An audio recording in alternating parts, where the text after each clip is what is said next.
বাংলা গানের অন্যতম জনপ্রিয় গায়ক আসিফ আকবর।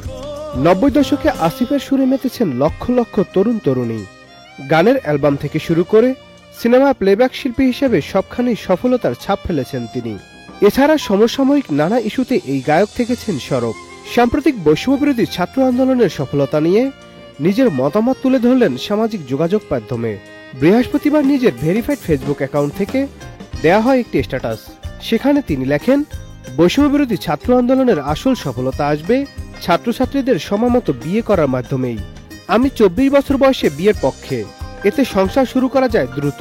তারাও বাবা মা হতে পারে, আমরাও দাদা নানা হতে পারি সুন্দর সময়ে। আন্দোলনে ভূমিকা রাখা বাঘা বাঘা নেতাদের এখনো অবিবাহিত থাকা দুঃখজনক উল্লেখ করে তিনি লেখেন, তাদের এই বয়সে 2 ছেলের বাবা হয়েছি। তাদের উচিত রাষ্ট্র ব্যবস্থায় তরুণদের বিয়ের জন্য একটা পদ্ধতি তৈরি করা। সর্বোচ্চ বিদ্যুৎ সাশ্রয় যমুনা এসি, মাত্র 24 টাকায় এসি চলবে সারাদিন। যমুনা এসি।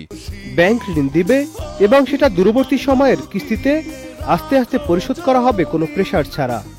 আন্দোলনে বিজয়ী ছাত্রছাত্রীদের জন্য একটি ফ্রি টিপস দিলাম। এই সঙ্গীত তারকা আরো লেখেন, এদিকে দেখতে দেখতে আমার বড় ছেলে শাফকাত আসিফ এবং শেহরিন ইশিতার দ্বিতীয় বিয়ে বার্ষিকী পূরণ হয়েছে আজ। দুজনেই কানাডার টরন্টো স্টাডিতে আছে।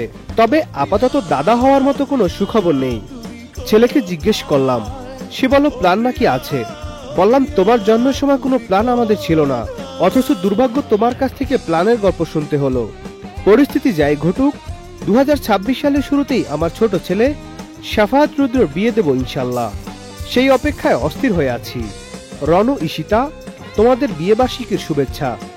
আনন্দে বাঁচো। Nadim Hasan, channel I.